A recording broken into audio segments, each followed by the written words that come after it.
Second semifinal ಇದೀಗ ಪ್ರಾರಂಭವಾಗ್ತಾ ಇದೆ. ನಮ್ಮ ನಿಮ್ಮ ನೆಚ್ಚಿನ ನಾಯಕರು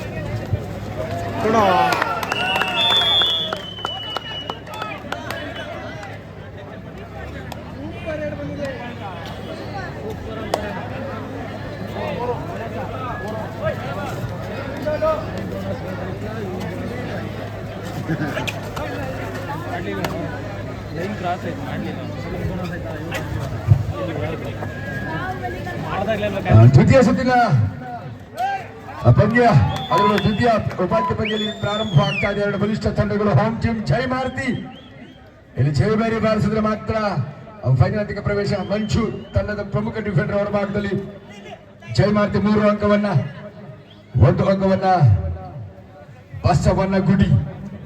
ಬಲಿಷ್ಠ ತಂಡಗಳ ನಡುವಿನ ಜಿದ್ದಾಜಿದ್ದಿನ ಕೂಡಿದ ರೋಚಕ ಸೆಕೆಂಡ್ ಸೆಮಿಫೈನಲ್. ಬೋನಸ್ ಅಂಕವನ್ನು ಗಳಿಸಿಕೊಂಡ್ರೆ ಜಾರಿಗೆ ಸಮಸ್ಯೆ ಆಟಗಾರರಿಗೆ ಕಾಡ್ತಾ ಇದೆ. ಯಾಕಂದ್ರೆ ಇಬ್ಬನಿ ಅಂಕಣವನ್ನು ಸ್ಪರ್ಶಿಸ್ತಾ ಇದೆ. 4 ಅಂಕಗಳಲ್ಲಿ ಬಾಹುಬಲಿ ಸಾಧಿಸಿಕೊಳ್ತಾ ಇದ್ದಾನೆ. ಶಶಾಂಕನ ಬಂಧಿಸುವಲ್ಲಿ ಅದರ ಸಮತೋಲನವನ್ನು ಕಲ್ತುಕೊಂಡಿದ್ದಾನೆ. ಇವತ್ತಿನ ಮಧ್ಯೆ ಜನಪ್ರಿಯ ಶಾಸಕರು ಒತ್ತಡದ ಕೆಲಸಗಳ ನಡುವೆ ಕೂಡ ಈ ಭವ್ಯ ವೇದಿಕೆಗೆ ಆಗಮಿಸಿ ಕುಟುಂಬ ಸಮೇತರಾಗಿ ಆಗಮಿಸಿ ಮಂಜಣ್ಣನವರಿಗೆ ಹುಟ್ಟುಹಬ್ಬದ ಶುಭಾಶಯಗಳನ್ನ ಸಲ್ಲಿಸಿದ್ರು. ತಮ್ಮ ಹುಟ್ಟುಹಬ್ಬವನ್ನು ಕೂಡ ತಮ್ಮ ಜನತೆಯ ಸಮ್ಮುಖದಲ್ಲಿ ಆಚರಿಸಿಕೊಳ್ತಾ ಮಂಜಣ್ಣನವರ ಕುಟುಂಬಕ್ಕೆ ಮತ್ತೆ ಮಂಜಣ್ಣನವರಿಗೆ ವೈಯಕ್ತಿಕವಾಗಿ ಶುಭಾಶಯಗಳನ್ನ ಹಾರ್ದಿಕ ಶುಭಾಶಯಗಳನ್ನ ಅರ್ಪಿಸಿ ನೆನಪಿನ ಕಾಣಿಕೆನ ಪಡೆದುಕೊಂಡು ಜೀವಮಾನದ ಶ್ರೇಷ್ಠ ಸಾಧನೆ LK ಅದ್ವಾನಿ ಅವರ ಒಂದು ಆತ್ಮಚರಿತ್ರೆಯ ಪುಸ್ತಕವನ್ನ ಅವರಿಗೆ ಬಳುವಳಿಯಾಗಿ ನೀಡಿ ಈ ಕಾರ್ಯಕ್ರಮಕ್ಕೆ ತಾವು ಆಗಮಿಸಿ ಈ ಕಾರ್ಯಕ್ರಮ ಯಶಸ್ವಿಗೊಳಿಸಿಕೊಂಡಿದ್ದೀರಾ. ನಿಮಗೆ ನಾವು ಸದಾ ಚಿರಋಣಿಗಳು. ಜನಪ್ರಿಯ ಶಾಸಕರು, ಜನಮೆಚ್ಚಿದ ಜನನಾಯಕರು ಆಗಿರ್ತಕ್ಕಂಥ ಮುನ್ರಾಜಣ್ಣನವರಿಗೆ ಸುಂಕತಕಂಡ ಜನತೆ ಪರವಾಗಿ ತುಂಬು ಹೃದಯದ ಗೌರವಾಧಾರದ ಅಭಿನಂದನೆಗಳು ಅಭಿನಂದನೆಗಳು ಅಭಿನಂದನೆಗಳು. ಮತ್ತೊಂದು ಯಶಸ್ವಿ ಜೈ ಮಾರುತಿ ತಂಡ ಬಾರಿಯ ಚಾಂಪಿಯನ್ ತಂಡ ಈ ಬಾರಿ ಕೂಡ ಚಾಂಪಿಯನ್ ಪಟ್ಟಕ್ಕೆ ತನ್ನ ಅದೃಷ್ಟವನ್ನು ಶಿವ ಪ್ರತಿಭೆ ಮಾಡುವ ಇಲ್ಲವೇ ಮಾಡಿದಾಳಿ ಸಂದಿಗ್ಧತೆಯಲ್ಲಿ ಒತ್ತಡದ ಪರಿಸ್ಥಿತಿ ದಾಳಿಗಾರ. ಯಾಕಂದ್ರೆ 4 ಜನ ಡಿಫೆಂಡರ್ಗಳಿದ್ರೆ ಬೋನಸ್ ನಲ್ಲಿ ಈ ಬಾರಿ ನುಸುಳಿದ ದಾಳಿಗಾರ ಅದ್ಭುತವಾದಂತ 19 ವರ್ಷದ ಪ್ರಾಯದ ಉಜ್ವಲ ಆಟಗಾರ ಅದ್ಭುತ ಸಾಧನೆಯಲ್ಲಿ ಮಾಡ್ತಾ ಇದ್ದಾನೆ. ಜಯಮಾರುತಿ ತಂಡದ ಪರವಾಗಿ 7-1ರಲ್ಲಿ ಬಸವನಗುಡಿ ಆರಂಭಿಕ ಆಘಾತಕ್ಕೊಳಗಾಗ್ತಾ ಇದೆ. 7-1 ಇನ್ ಫೇವರ್ ಆಫ್ ಜೈ ಮಾರುತಿ. ಆತಿಥ್ಯ ತಂಡ ಇದು home team. Jai Maruti group of company ಈ ಭಾಗದಲ್ಲಿ ಸಾಕಷ್ಟು ಸಮಾಜಮುಖಿ ಕಾರ್ಯಗಳನ್ನು ಮಾಡ್ತಾ ಇದೆ. ನಮ್ಮ ಡಾಕ್ಟರ್ ನಾಗೇಶ್ ಅವರು ಮತ್ತು ನಮ್ಮ ಮಂಜಣ್ಣನವರು ಅವರ ಕುಟುಂಬದವರು ಸ್ಥಾಪಿಸಿದ ಜೈ ಮಾರುತಿ ಗ್ರೂಪ್. ಈ ಬಾರಿ ಮಂಜು ಚಾಲಾಗಿದ್ದಾಳೆ. Good percent point. ದಾಳಿಗೆ ಪ್ರತಿ ದಾಳಿಯಲ್ಲಿ ಯಶಸ್ವಿ ಒಂದು ಅಂಕವನ್ನು ಗಳಿಸಿಕೊಂಡಿದ್ದಾರೆ. ಜೈರ ಮಾಡೋ ಇಲ್ಲವೇ ಮಡಿದಾಳಿಯ ಹೊಣೆಯನ್ನು ನೀಡಲಾಗ್ತಾ ಇದೆ. ಭಾಸ್ಕರ್ ಒಬ್ಬ ಡಿಫೆಂಡರ್ ಈಗ ದಾಳಿಗಾರನಾಗಿದ್ದಾನೆ. ಪ್ರಮುಖ ಆಟಗಾರರ ಅನುಪಸ್ಥಿತಿಯಲ್ಲಿ ಬಾಹುಬಲಿ ಸಂಜಯ್ ಇವರ ಅನುಪಸ್ಥಿತಿಯಲ್ಲಿ ಒಂದು ಅವಕಾಶವನ್ನ ಮತ್ತೊಂದು ಅತ್ಯುತ್ತಮವಾದ ಹಿಡಿತ ಈ ಬಾರಿ ಆದಿ ಮತ್ತು ಹರೀಶ್ ಅತ್ಯುತ್ತಮವಾದಂತ ಬ್ಯೂಟಿಫುಲ್ ವಿಂಗ್ ಕ್ಯಾಚ್. ಸರಪಳಿಯನ್ನ ಸದುಪಯೋಗ ಪಡೆದುಕೊಂಡಿದ್ದಾರೆ. 9-1ರಲ್ಲಿ ಎದುರಾಳಿಯನ್ನು ಪಡೆಯುವಂತ ಸುಲಭ ಅವಕಾಶ. ನಿರೀಕ್ಷಿತ ಫಲಿತಾಂಶವನ್ನು ನಿರಾಯಾಸವಾಗಿ ಪಡೆದುಕೊಳ್ತಾ 1+2 3 ಪಾಯಿಂಟ್ಸ್ 12 ಮುನ್ನಡೆಯನ್ನು ಕಾಯ್ದಿರಿಸಿಕೊಳ್ತಾ ಇದೆ ಆತಿಥ್ಯ ತಂಡ ಜೈ ಮಾರುತಿ. ಡಿಫೆಂಡರ್ಗಳಾಗಿ ಹರೀಶ್, ಆದಿ, ಮಂಜು ಮತ್ತು ಧರ್ಮ ಡಿಫೆನ್ಸ್ ನ ಮುಖ್ಯ ಭೂಮಿಕೆಯಲ್ಲಿ ಪ್ರಮುಖ ಪಾತ್ರವನ್ನು ವಹಿಸ್ತಾ ಇದ್ದಾರೆ.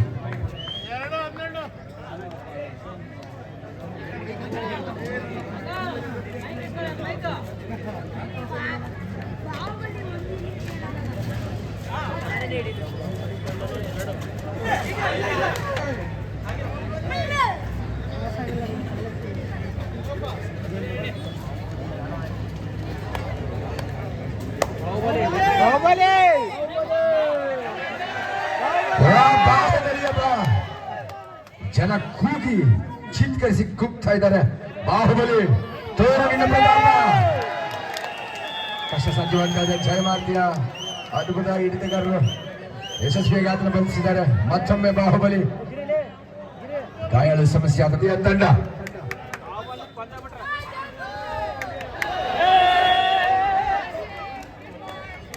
ಎಸ್ ಸೂಪರ್ ರೈಡ್, ಸೂಪರ್ ರಿಸ್ಟ್ನೊಂದಿಗೆ ಈ ಬಾರಿ ಅಜಯ್ ಕೆಂಪ ಸೂಪರ್ ರೈಡ್ ನೊಂದಿಗೆ ಸೂಪರ್ ತಿರುವನ್ನ ಸೂಪರ್ ಮುನ್ನಡೆಯನ್ನು ಪಡೆದುಕೊಳ್ತಾ ಇದೆ. ಬಹುತೇಕ ಏಕಪಕ್ಷವಾಗಿ ಆರಂಭಿಕ ಮುನ್ನಡೆ.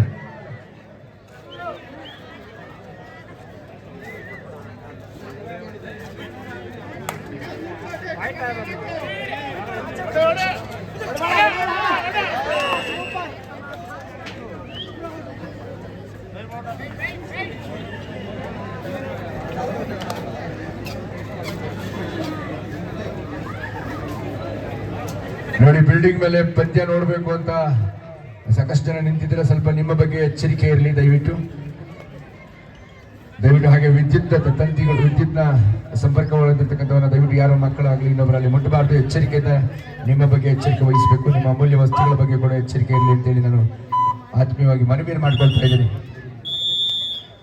ಯಾವುದೇ ಅಹಿತಕರ 4 ಅಂಕಗಳನ್ನ ಗಳಿಸಿಕೊಳ್ತಾ ಇದೆ.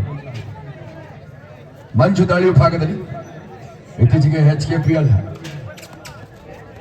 ಮಂಡ್ಯದಲ್ಲಿ ಅತ್ಯಂತ ಹೆಸರುವಾಸಿಯಾದಂತ ಒಳ್ಳೆನಲ್ಲಿ ಕಬಡ್ಡಿ ಪ್ರೀಮಿಯರ್ ಲೀಗ್ ಅಲ್ಲಿ ಫೈನಲ್ ನಲ್ಲಿ ವಿಜೇತನಾಗಿ ಹೊರಹೊಮ್ಮಿದಂತಹ ಶ್ರೇಷ್ಠ ಆಟಗಾರ.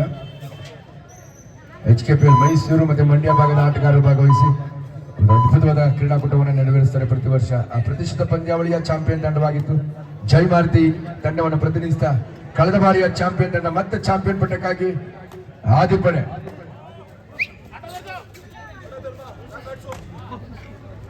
ಬಾಹುಬಲಿ ಬಾಹುಬಲಿ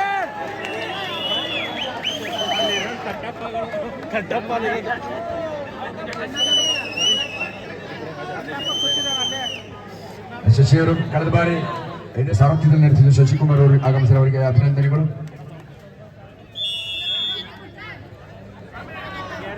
ಅದೇ ಮಾರ್ಗದಲ್ಲಿ ನಮ್ಮ ಜಯಮಾರ್ತಿ ಗ್ರೂಪ್ ಆಫ್ ಕಂಪನಿ ಮಾಲೀಕರಂತ ಡಾಕ್ಟರ್ ನಾಗೇಶ್ ಮತ್ತು ನಮ್ಮ ಮಂಜಣ್ಣನವರ ನೇತೃತ್ವದಲ್ಲಿ ಮತ್ತೊಂದು ಮಹತ್ವದ ಕಬಡ್ಡಿ ಹಬ್ಬ ನಿನ್ನೆ ಆರಂಭ ಕಂಡುಕೊಳ್ತು. 60ಕ್ಕೂ ಹೆಚ್ಚು ತಂಡಗಳು ಬಂದು ಭಾಗವಹಿಸಿದ ಈ ಒಂದು ಅದ್ಭುತ ಕ್ರೀಡಾಕೂಟದಲ್ಲಿ ಈ ಬಾರಿ ಎದುರಾಳಿನ ಸುಲಭವಾಗಿ ವಂಚಿಸಿದ್ದಾರೆ. ಆದಿ ಮತ್ತು ಹರೀಶ್ ಚಾಕಚಕ್ಯದ ಆಟ, ಎದುರಾಳಿಗೆ ಸರಿಸಾಟದ ಆಟದ ಪ್ರದರ್ಶನ ನೀಡಿದ ಫೈನಲ್ ಪಂದ್ಯವನ್ನ, ಅಂತಿಮ ಪಂದ್ಯವನ್ನ ಮುಂದಿನ ಪಂದ್ಯದ ಭಾಗವಾಗಿ ನಾವು ನೆರವೇರಿಸಲಿದ್ದೇವೆ.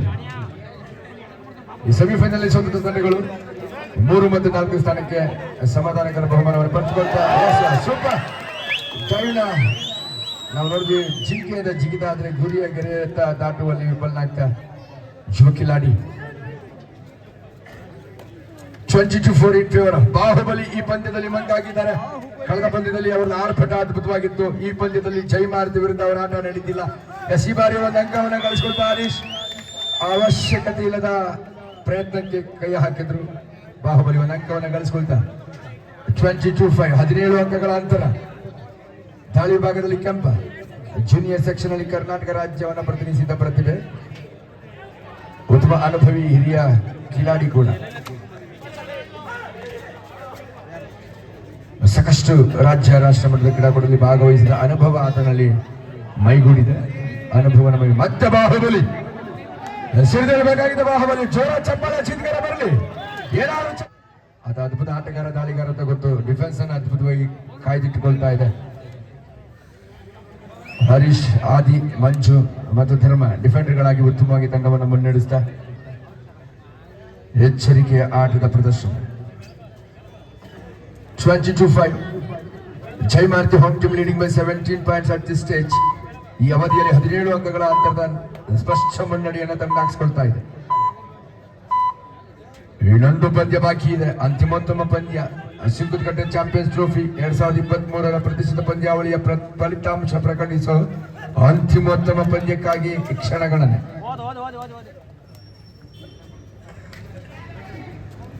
ಸ್ಥಳೀಯ ಪ್ರತಿಭೆ, ಸ್ಥಳೀಯ ಆಟಗಾರ ಜಸ್ಟಮನ್ನ ಜೀವನಗೆ ಆತನಿಗೆ ಪ್ರಥಮ ದಾಳಿಯಲ್ಲಿ ನೀಡ್ತಾ ಇದ್ದಾರೆ. ಜಯಮಾರ್ತಿ ಆಟಗಾರ ಎಸ್ ಅದನ್ನು ಬಂಧಿಸುವ ಯಶಸ್ಸನ್ನು ಗಳಿಸಿಕೊಳ್ತಾ 22-6 ಆ ಜೈ ಮಾಡು ಇಲ್ಲವೇ ಮಾಡಿದಾಳಿಯ ಹೊಣೆಯನ್ನ ನೀಡಲಾಗ್ತಾ ಇದೆ. ಒಂದು ಅದ್ಭುತವಾದ ಪಂದ್ಯಾವಳಿಯನ್ನ ಆದಿಯಲ್ಲಿ ತಮ್ಮ ನೆಚ್ಚಿನ ನಾಯಕರ ಪರವಾಗಿ ಸಂಘಟಿಸಿದ್ರು. ಈ ಬಾರಿ ಕೊಂಚ ವಿಚಲಿತರಾಗಿ ಕಾಣ್ತಾ ಇದ್ದಾರೆ. 22-7 ಲಾಸ್ಟ್ 4 ಮಿನಿಟ್ಸ್, ನಿರ್ಣಾಯಕ 4 ನಿಮಿಷಗಳು. ಕೆಂಪ ದಾಳಿ ವಿಭಾಗದಲ್ಲಿ ಸಾಕಷ್ಟು ಅಂಕಗಳ ಗಳಿಕೆ ಇದೆ, ಲಭಿಕೆ ಇದೆ. ಮುನ್ನಡೆಯನ್ನು ಕಾಯ್ದಿರಿಸಿಕೊಳ್ಳುವ ಕಾಲಹರಣಕ್ಕೆ ಮೈಗೂಡಿಸಲು ಈ ಬಾರಿ ಮತ್ತೆ ಚುರುಕಿನ ಭಾಸ್ಕರ್ ಹತಾಶನಾಗಿದ್ದಾನೆ. ಸಾಕಷ್ಟು ವೈಫಲ್ಯಗಳು ಡಿಫೆನ್ಸ್ ನಲ್ಲಿ ಮೂಡಿಬಂತು.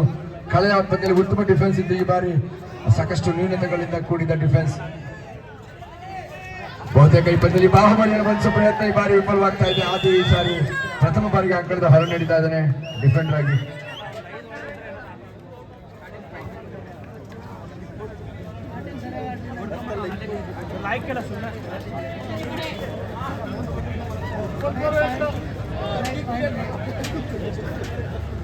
ರಚಿತಾ ಪ್ರಶಾಂತ್ ಅವರು ಕಾಂಗ್ರೆಸ್ನ ಮುಖಂಡರು ಕೂಡ ಈ ವೇದಿಕೆಗೆ ಆಗಮಿಸಿದ್ದಾರೆ. ಅವರಿಗೆ ಈ ಸಂದರ್ಭ ಸ್ವಾಗತಿಸ್ತೀವಿ. ಯುವ ಮುಖಂಡರು ಕಬಡ್ಡಿಗೆ ಎಲ್ಲಿಲ್ಲದ ಅಭಿಮಾನವನ್ನು ನೀಡ್ತಾರೆ, ಕಬಡ್ಡಿಗೆ ಹೆಚ್ಚಿನ ಒತ್ತನ್ನು ನೀಡ್ತಾರೆ. ಹಾಗಾಗಿ ಕಬಡ್ಡಿಯ ಮೇಲಿನ ಅಭಿಮಾನಿಗೆ ನಾನು ಚಿರುಣಿ ನಿಮಗೆ. ಅದರಲ್ಲಿ ಕೂಡ ಒಂದು ಅದ್ಭುತ ಕ್ರೀಡಾಕೂಟವನ್ನು ಜರುಗಿಸಿದ್ರು. ಈ ಬಾರಿ ಹರೀಶ್ ಭಾಗದಲ್ಲಿ ಸ್ವಾಭಿಮಾನಿ ಬಾಹುಬಲಿ ಹಿಂಗಾಗಿ ಹೋರಾಟ ಸಾಗ್ತಾ ಇದೆ. 24-9 ಏಕಾಂಗಿ ಹೋರಾಟ ನಿಜ. ತಂಡ ಈ ಪಂದ್ಯದಲ್ಲಿ ಸಾಕಷ್ಟು ನ್ಯೂನತೆಗಳನ್ನ, ಡಿಫೆನ್ಸ್ ಅಲ್ಲಿ ಸಾಕಷ್ಟು ವ್ಯತ್ಯಾಸಗಳನ್ನು ಕಂಡುಕೊಳ್ತು. ಒಂದು ತಂಡ ಗೆಲ್ಲಬೇಕು ಅಂದ್ರೆ ಅತ್ಯಂತ ಅಮೂಲ್ಯವಾದ ಡಿಫೆನ್ಸ್ ವಿಭಾಗದಲ್ಲಿ ಜಯಮಾರ್ತಿ ಬಲಿಷ್ಠವಾಗಿದೆ. ಮತ್ತೆ ಬಾಹುಬಲಿಯ ತಾಳಿ ಪ್ರೇಕ್ಷಕರಲ್ಲಿ ಇನ್ನೂ ಆತ್ಮವಿಶ್ವಾಸ ಇದೆ. ಪ್ರೇಕ್ಷಕರ ತನಗೆ ಸಪೋರ್ಟ್ ನೀಡ್ತಾ ಇದ್ದಾರೆ.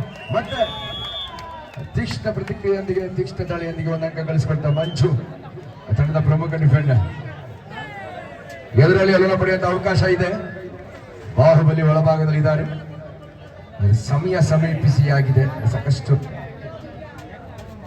ಹಾಗಾಗಿ ಮಂಜು ಕಾಲಹರಣಕ್ಕೆ ಈ ಬಾರಿ ಚುರುಕಿನ ದಾಳಿ. ಸಂಜಯನ ಮುಟ್ಟಿ ಒಂದು ಅಂಕವನ್ನು ಗಳಿಸಿಕೊಳ್ತಾರೆ. ಕೆಂಪ ಹಾಗೂ ಮಂಜು ಬಾಹುಬಲಿ ದಾಳಿ ಭಾಗದಲ್ಲಿ ಲಾಸ್ಟ್ 1 ಮಿನಿಟ್. ಈ ನಿರ್ಣಾಯಕ ಈ ಬಾರಿ ಬಾಹುಬಲಿ ಮತ್ತೆ ಜಯಮಾರ್ತಿ ಓವರ್ ಕ್ಯಾಚ್. ಮುಷ್ಟಿ ಹಿಡಿತ ಅಂತ ಹೇಳ್ತೀವಿ ಕನ್ನಡದಲ್ಲಿ, ರಿಸ್ಟ್ ಕ್ಯಾಚ್ ಅಂತ ಹೇಳ್ತೀವಿ ಇಂಗ್ಲಿಷ್ ನಲ್ಲಿ. ಹಿಂದಿಲಿ ಹೇಳ್ತಾರೆ ಗೊತ್ತಿಲ್ಲ. 27-10-17 ಅಂಕಗಳ ಅಂತರದ ಮುನ್ನಡೆಯಲ್ಲಿ ಅದ್ಭುತ ಹಿಡಿತಗಾರ ಡಿಫೆಂಡರ್. ಡಿಫೆನ್ಸ್ ಅಲ್ಲಿ ರಾಜ್ಯದ ಮೂಲೆ ಕೂಡ ಹೆಸರನ್ನು ಮಾಡಿರ್ತಕ್ಕಂಥ ಮಂಜು ಚಾಲಾಕಿ ಡಿಫೆಂಡರ್, ಸಾಕಷ್ಟು ಅನುಭವಿ ಆಟಗಾರ, ರೈಡರ್ ಕಮ್ ಡಿಫೆಂಡರ್, ಆಲ್ರೌಂಡರ್ ಆಗಿ ಎಲ್ಲ ಪಂದ್ಯಗಳಲ್ಲೂ ತನ್ನದೇ ಆದಂತಹ ಪ್ರಾಮುಖ್ಯತೆಯನ್ನು ಪಡೆದುಕೊಂಡಿರ್ತಕ್ಕಂಥ ಡಿಫೆಂಡರ್ ಮಂಜು. ಜಯಮಾರ್ತಿ ತಂಡದ ಪ್ರಮುಖ ಆಲ್ರೌಂಡರ್ ಆಟಗಾರ. 27-10 ಇದರೊಂದಿಗೆ ಪಂದ್ಯ ಮುಕ್ತಾಯವಾಗಿದೆ. ಇದೀಗ ಜಯ